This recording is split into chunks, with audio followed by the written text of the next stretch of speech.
The 21st Century Learner, Technology in the Music Classroom. Why should educators care about 21st century learners? Students have changed. The way they learn and interact is different from even the year before. Students are constantly changing, and the changes are permanent. The changes have occurred as a result of computers and video games, which we will explore in further detail later. The reality is, however, that the old ways are simply not working. Educating students the way you did 5 to 10 years ago, Lord willing, not 20 to 25 years ago still, but the way that you have been educating students can no longer be adequate for these students of the technology age. It just simply is not possible. Teachers are in schools to serve students. First and foremost, the one thing you should always remember as an educator is that you are there to serve the students. It is not a paycheck. It is not for anything other than the love of those students and the education that you hope to provide them to better them for their lives in the future. As servants to these students, it is important to remember that you must always adapt your teaching from year to year to best suit the needs of those learners. Who exactly is the 21st century learner? The two terms that always come up when talking about 21st century learners are digital natives versus digital immigrants. Digital immigrants are those who grew up with technology, but not during the internet age, not through these mobile devices of cell phones, social media. These are the people that still, at times, will print off the emails, will get a resource from the internet, need to print off 50 pages. Digital natives are those who, since birth, have been surrounded with technology. They're the ones that were introduced to technology from the moment they were born, if not before. These digital natives have spent over 10,000 hours playing video games. They have sent over 200,000 emails and instant messages. They have spent over 10,000 hours talking on cell phones, over 20,000 hours watching television. They have seen over 500,000 commercials, and they have only been reading 5,000 hours of books. You cannot see these numbers and not realize that something needs to change from your teaching from 5 to 10 years ago to now. These numbers are staggering. 5,000 hours versus 200,000 emails. 5,000 hours versus 10,000 hours playing video games. And that is just the average student. Moving on, students are no longer in the dark about the world. It used to be that students would come to your classroom and you would be the one to flip the switch, turn on the light, and expose them to the world around them. But now students are full of knowledge, thoughts, ideas, and opinions about their world and universe. No longer are they coming to you asking, what is the world? They know what the world is. Now they're asking how to explore it further, how to be creative, how to think more globally. Students now are connected to peers around the world through social media, through blogging, and through online video games. Students are constantly being connected to people they have not met yet, but are in other countries. They are bored 50 to 70% of their time in the classroom, and it's all because of a lack of creativity. They're not allowed to express themselves individually. On the internet, they can create YouTube videos, they can compose music, they can express themselves in a plethora of ways. But in the classroom, there is only a right way to participate. There is a right and a wrong way to do things, and all of it stems around standardized tests. Teachers are afraid their students will underperform. It will reflect badly on them, so they don't allow for creativity and individualism in the classroom. It's all about conformity. These students can multitask. They can be doing 10 different things at the same time and still understand exactly what you're talking about. A lot of students today appear bored. They appear like they're not really paying attention. They are bored in the classroom, but even though it looks like they're not paying attention, a lot of times they actually can recite back to you exactly what you said, even though it looks like they're zoning out. There was a study done, and it focused on Sesame Street. They had children distracted with toys and children not distracted by toys. Those distracted with toys watched 47% of the television program, and those not distracted watched 87% of the show. Although some of them were distracted and some of them weren't, when they were all tested at the end, they all understood the same amount of information. That's important to remember because these students in today's world, these digital natives, are able to absorb content that for us, normally, we would have to focus on a lot more. They learn differently. Once again, we've talked about this a little bit. As a result of video games and computers, students have adjusted or programmed their brains to the speed, interactivity, and other factors in the games which affect how they learn in the classroom. This is a physical and permanent change, and as a result, you cannot just dismiss that these students are learning differently. It will continue like this from now until the changes occur again in the future with more information, more technology. So it's not going to revert backwards, it's just going to keep going forward. Why are we so afraid of 21st century skills? Well, there are a lot of reasons, but the focus that I found, teachers are simply unfamiliar with technology. They're afraid that they will get up in front of a classroom, they will begin to utilize the technology, incorporate it into their lessons, and then realize, oh my goodness, something went wrong and I don't know how to fix it.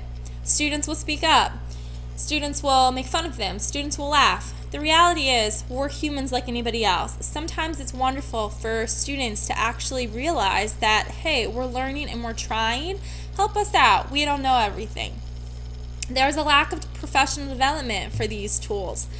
99% of full-time public teachers that have computer and internet access in their schools say only 39% integrate technology in their classrooms, and 66% felt somewhat or not at all prepared to use this technology. That is simply just discouraging. There needs to be more professional development. There needs to be more resources within a building for teachers to go to help them incorporate these into their classrooms. Social media leads to bullying. Well, okay, that may be true, but social media is not the only extent of bullying. Bullying is going to happen regardless of whether there is social media or not. The fact is, you need to teach the students how to use social media properly. You need to educate parents, teachers, and educators in showing them how to use these tools without the negative connotations. A survey of 1,920 United States teachers found that almost half believe Facebook and Twitter would be harmful in their classrooms. They don't have to be harmful. You have to create an environment. You have to create rules. You have to have an understanding of how to use technology properly. Inappropriate content, it will happen. We're afraid of it. But the reality is there's inappropriate content all around the world. And there's inappropriate content on those computers that students have access to at home. We need to teach them proper ways of using them so that they can stray away from them when they get outside of the school district onto an inappropriate website. Unfortunately, principals worry more about the liability than the fact that technology can enhance the classroom. It's easier to create anti-technology policies in the name of safety and say, oh, we're just not going to do it. Unfortunately for these students, they are not getting technology that they so deserve and they crave because we're afraid that they will stumble across one website instead of teaching them how to use the internet safely. Why should we change then? If it's so scary, if we've got all these problems, why should we encourage growth and change and utilizing technology in the classroom? First, you have constant access to teachers. In a typical junior high or high school classroom, students have access to their teacher 40 minutes a day, 40 minutes in each classroom. That is 5% of a student's waking day, and that 5% of the time is split up between 25 other students. So in reality, you are never getting a lot of one-on-one time with your teacher. If you have access to the internet 100% of the time, a student can put out a tweet and within instance have a personal connection with their teacher and an answer to their question. It allows students to explore topics individually. This is important to help them foster that creativity. And in reality, when they get out of high school, a lot of the projects they're going to do in their work environment are going to be individual. Students acquire and refine their analysis and problem-solving skills as they work individually to find, process, and synthesize information they have found online. They are connected around the world. Just like with their games, now they are connected with people in India, people in Africa, people in Japan, people in Hungary, just through technology. It enhances learning for at-risk students. It has been proven that students at risk are more engaged in a topic, in a lesson, when it involves technology. Why exactly is it needed in music? Core areas, English, math, social studies, language arts, we all understand why technology would be important for those classes, but why us? Why music? Motivation and interest are increased. utilizes a hand-on approach. One of the big complaints of music teachers is the simple fact that, hey, they're not actually performing, they're not actually playing an instrument or singing. There is still a hands-on approach. It is not simply sitting in front of the computer. You are creating music. You are listening and experiencing groups from around the world. You have an increased time on task. The number one reason, though, that we need music is that it is now available to everyone. If a student cannot master a musical instrument for whatever the reason, they don't have a great vocal quality, they can't sing in tune, we are not pushing those students out of the music classroom, but we are embracing them. We can now have them do whatever they want with music through the use of technology. It gives students opportunities not available in most districts. A lot of students are in districts that don't have money for field trips, don't have money to go out and expose them to different parts of this curriculum. So with the internet, you can get on Skype, you can get on YouTube, you can experience the ballet, you can experience opera, you can experience bagpipe music, you can experience African tribal dances, all through the internet, which unfortunately in lower status schools, you don't have the opportunity to otherwise. The majority of music jobs utilize technology. It is rare to find a job out there in 2013 that does not incorporate some form of technology. And then there are various applications to teach musical concepts on mobile devices. If you're struggling with rhythm, pitch, reading musical notation like notes, key signatures, all of it can be done online through these free applications that have been already created. How would we use technology in the music classroom today? Cell phones, most of them, even if they aren't smartphone devices, they have a recording ability. A recording ability allows you to play a song, listen to it back, and then be able to adjust. It's a great tool because a lot of students within music never really hear themselves outside of what they hear as they're playing it at the time. YouTube is a great resource because you can explore artists who have performed different songs in different ways. So you can compare and contrast different musical examples. Instead of just seeing a type of music in a textbook, you can now experience it firsthand through traditional tribal music. YouTube is a great resource. You're singing, playing a song in a band or a choir. Now you can get on YouTube and find high school choirs all over performing the same piece, and now you can compare and contrast. Take what they liked, what you liked about one group, and incorporate it into your performance.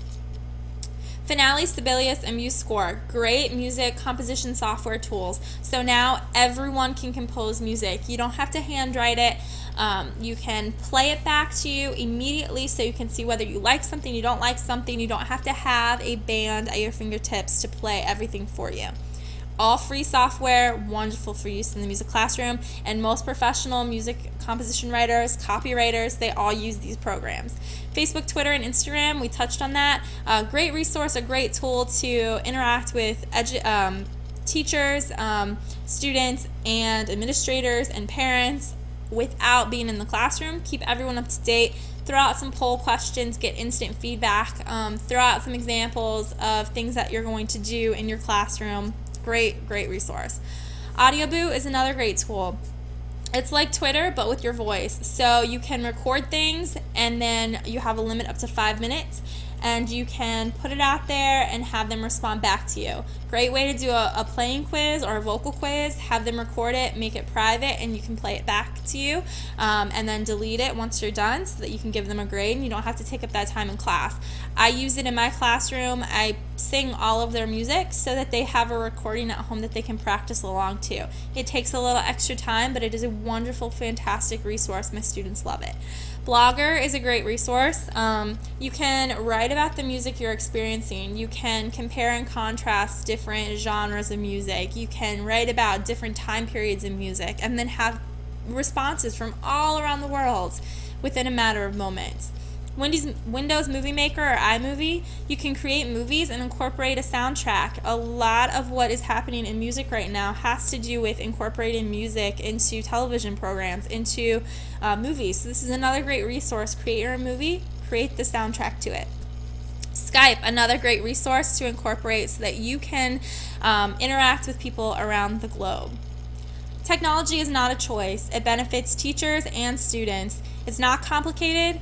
And the important thing is, you always need to think about what is best for students, not your own personal level of comfort.